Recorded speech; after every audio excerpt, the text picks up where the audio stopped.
Hey guys, welcome to a brand new video on my channel, Meg's Movies. If you are new to this channel, this is basically where I talk to you guys about my passion for movies.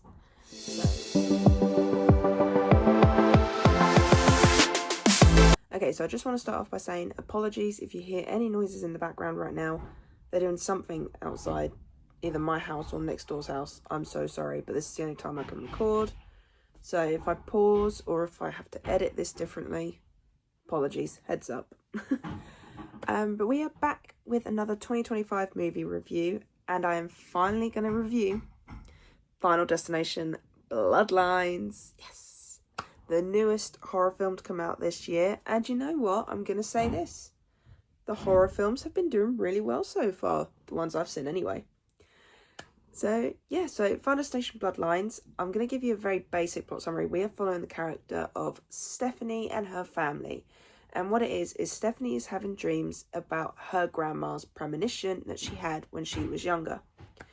And as you can tell by the title, Final Destination Bloodlines is all about the character of Iris. This is the one that Stephanie's been dreaming about, who saved a lot of people from a premonition, and then obviously death's now catching up with them and killing off everyone that should have died that night, including everyone in the family. So, yeah, it's both set in old times and also set in the past, but also set in the present. So, with the Final Destination franchise, before I get into my thoughts on this film, I have very mixed feelings on. A couple of them are really good, a couple of them are meh, and then there's one that's just... we don't really talk about that one too much.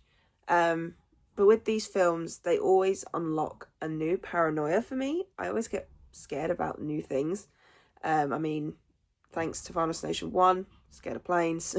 Final Destination 2, log trucks, even though I don't drive, still get paranoid. 3, roller coasters. Fourth one, funny enough, the swimming pool bit. Yeah, not a fan of that. And then the 5th one, I'm trying to think of the 5th one. Probably the eye laser treatment thing. I'm never going to have to deal with that, thank God. But something like that does scare me. So there's a lot of new things that you can be scared of. And if you're someone like me who's a hypochondriac, it does not help. So thanks to this film, this new one, I have a lot more fears unlocked. But I do enjoy the films. I think they are something different, something unique. It's not a slasher film in a sense. If you understand what I mean. If you've seen the other films, you know what I mean. And so when they announced Final Destination Bloodlines, I was actually really excited for it. Like I said, I do enjoy 2 of the films and kind of meh on the other ones. But coming back to this franchise, I think is fun. And especially since they got Tony Todd to come back before he passed away, which is his last role. And I think, as bad as it sounds, it's rather fitting that it is this character, because a lot of people knew him as either Candyman or the guy from the Final Destination films. So it was nice to have Tony Todd come back. And so, on that note, what are my thoughts on the film? It's actually a pretty good film. Like I said at the beginning of this video, the 2025 horror films have been hitting. They've been great, along with this one as well. So this is actually my second time watching this one. The first time I watched it was meant to do a review. I didn't. I kind of hit a dip, sort of like a mental dip really, about doing videos. So I kind of stopped. But I went to go and see it yesterday with my manager. She hadn't seen it yet. So I was like, yeah, I'm happy to go and see it again. Because you know what, I enjoyed it the first time round, and I enjoyed it the second time round. I liked it. I had a good time with it.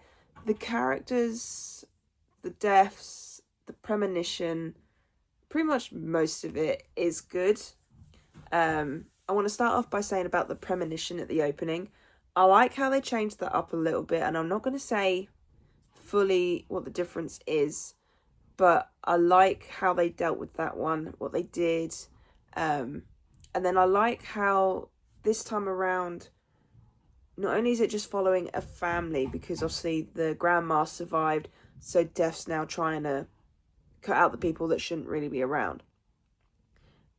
That idea I like, but I also like the fact that we looked at a character, because I know we saw Clear in Final Destination 2 where she was hiding away, but this one was, you looked at the characters and thought, wow, she's locked herself away, she's kept herself away for so long, she's so paranoid, big defenses, so something like that was pretty cool to see. And so, like I said, the characters overall are really good as well. I liked the character of Stephanie. I think she's really a nice character. She had to deal with quite a lot, and I think that's quite scary, to be honest. There's one character, though, I can't remember his name. I think it's Eric. Is it Eric? Yeah, Eric. Film stealer. Every scene he was in made me laugh, and just, he was such a good character. I love him. And so the other characters are really fun. I think there's like one or two that I wasn't too, like, maybe you could have cut them out and they wouldn't have been missed too much. So that's one of my little nitpicks. But aside from that, the characters are fun. Like I said, the plot is something different. Although I originally heard that the plot for this was supposed to be about firefighters, first aid people and police, and them having to deal with something like that. I was kind of intrigued, hoping that they would do that plot, but they didn't. Maybe they'll do it in another Final Destination film. But the plot that they went with this one is still good. I will say I feel more connected to these characters than I did in, I think, 4 and 5. So for me, it sort of was returned back to form. I will say, you definitely, if you are going into this film without having seen the franchise, do watch all of them, just because of the sheer fun of seeing how creative Death can get. Gets extremely creative in this one, and I'll get to those in a minute. But I will say 100%, at least in the first 2, because there are mentions and nods to both things that happen in those films and one character. So just sort of bear that in mind if you go and see it. Again, apologies for the noises. And what I will say as well, going on to the deaths now, they got so grim. And oh my god, there is one scene with 2 characters. If you've seen it, you know what one I'm on about. I saw it coming, but I still cringed, and I still went, oh, like, that was just, I didn't need to see that. I was like, don't need to see that. And then watching it a second time round is so funny, because I looked over at my manager, and even she was just like hiding under her hoodie, being like, ooh. So, yeah, the deaths are gruesome, so I will admit that if you are someone that does not like blood, there's more blood compared to some of the other films, but there isn't too, like, there's a little bit less as well, if you catch my drift. And then I'm going to end the review on Tony Todd. I love having his character come back. I like how he got a bit of a tiny backstory to him. I like that. And I think, to me, that was his way of saying farewell, because the way his character left at the end of that scene, he only had a short scene, but he only has a short scene in all of the films. What he said, it's just so final. And it's like he was saying goodbye to the audience, because he then passed away 2 weeks later after that scene. And it's just so sad to think we're not going to have that horror icon around anymore. Rest in peace, Tony Todd. Like I said, I'd only seen him in Candyman and these films. I do need to watch more of his films. But from what I've seen of him, he was such a great character and just such a great person as well, I can see. But you can see how ill he was, especially if you had seen the other films. You know that you can see the difference. So, well done to Mr. Tony Todd for getting through that scene, for doing that scene and coming back to this film. What a way to go, I suppose. Your last film being Final Destination. But no, overall, a really good film. I enjoyed it. I had a good time with it. It'd probably make my top my top 10 horror films of the year, I reckon. Maybe even top 5, to be honest. As I say, there's also a little bit of script issue, but then that's just me. I think there's just certain lines that we could have done without. It's cool. So I only have my little nitpicks, but what I will say is I will quite happily return to this film again and watch those deaths happen and watch everything go on again. So 100%, if you want to watch a good horror film this year, Final Destination Bloodlines is one I'd recommend. So my final score for this film is going to be a 7.5 out of 10.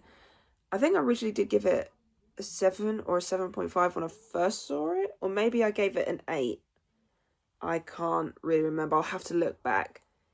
But I think this is going to be one of those films where I'm going to enjoy it one day and then I'm going to just enjoy it a little less next time or a little bit more.